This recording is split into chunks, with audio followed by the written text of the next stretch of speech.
சங்கிலி பூதத்தார் கோவிலில் மாசி அமாவாசை முன்னிட்டு கொடை விழா நடைபெற்றது. நெல்லை டவுன் செங்குந்தர் வேம்படி தெரு ஸ்ரீ சுவாமி சங்கிலி பூதத்தாரின் 118வது வருடாந்திர மாசி மாத அமாவாசை கொடை விழா நடைபெற்றது. அதனை முன்னிட்டு காலை 8:30 மணிக்கு பால்குடம் எடுத்து வருதல், மதியம் 12 மணிக்கு பல்வேறு அபிஷேகங்கள் நடைபெற்றது. அதனைத் தொடர்ந்து மதிய கொடை விழா வெகு விமர்சையாக நடைபெற்றது. மாலை 4 மணிக்கு பூவளர்ப்பு, தாமிரபரணி ஆற்றுக்கு சென்று பக்தர்கள் புனித நீராடி வருதல், இரவு 7 மணிக்கு சிறப்பு ஆராதனையும் அதனைத் தொடர்ந்து அக்னி பிரவேசமும் நடைபெற்றது. 10ஆம் தேதி இரவு 8 மணிக்கு பேச்சியம்மனுக்கு அருள் மஞ்சள் கொடுத்தல், 16ஆம் தேதி காலை 11 மணிக்கு மகேஸ்வர பூஜையும் அதனைத் தொடர்ந்து அன்னதானமும் நடைபெறுகிறது. விழாவின் நிறைவு நாளன்று 18ஆம் தேதி இரவு படப்பு பூஜையுடன் கொடை விழா நிறைவு பெறுகின்றது. விழாவிற்கான ஏற்பாடுகளை விழா குழுவினர் சிறப்பாக செய்து வருகின்றனர்.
சங்கிலி பூதத்தார் கோவில் திருக்கோயில் கொடை விழா முற்பகுதி ஒரு 11 நாட்களாகவும் பிற்பகுதி 10 நாட்களாகவும் செயல்பட்டு வருவது.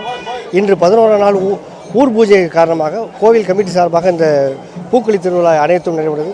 இப்பொழுது மதிய கொடை நடந்து கொண்டிருக்கிறது. பாலாபிஷேகம் முடிந்தவுடன் மதியம் தீபாராதனை நடந்து 3:30 மணிக்கு மேல் பூ வளர்க்கப்பட்டு 4:30 மணிக்கு தாமிரபரணி நதிக்கரையில் பக்தர்கள் அவ்வளவரும் நீராடி, மாலையிட்ட சாமிமார்கள் அவ்வளவரும் நீராடி, இரவு 7 மணிக்கு மேலே அக்னி பிரவேசம் செய்ய மக்கள் இருக்கிறார்கள்.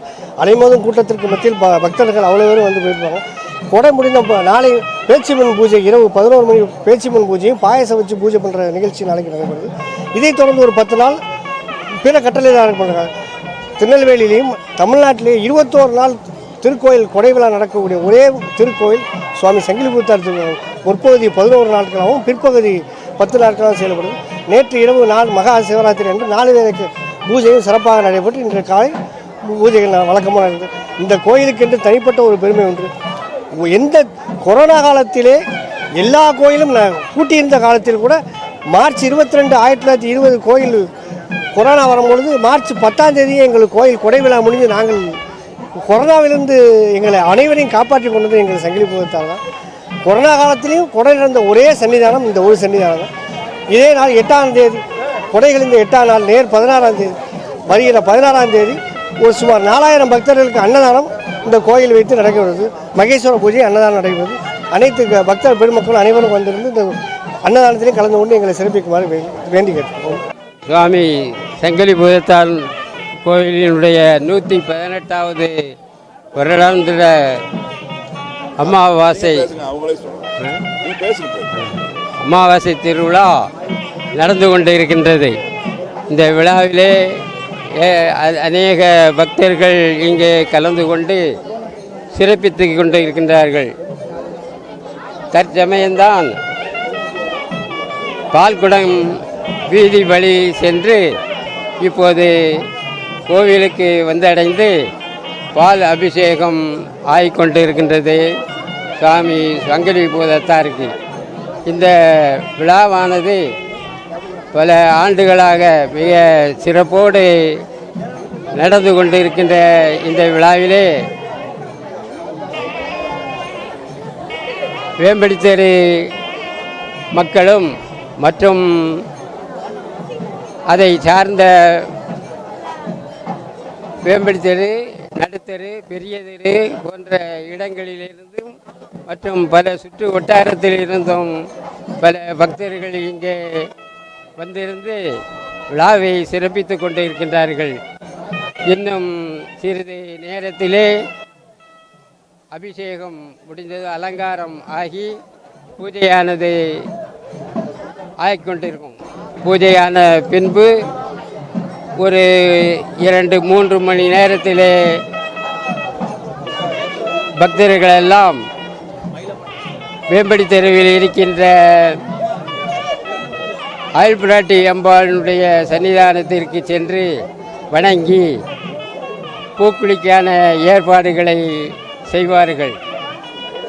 விறகுகளை எல்லாம் அடுக்கி தீயை வளர்த்து அதன் பின்பு பக்தர்கள் அனைவரும் ஆற்றிற்கு சென்று நீராடி அங்கிருந்து புறப்பட்டு இங்கே ஒரு 7 மணி அளவிலே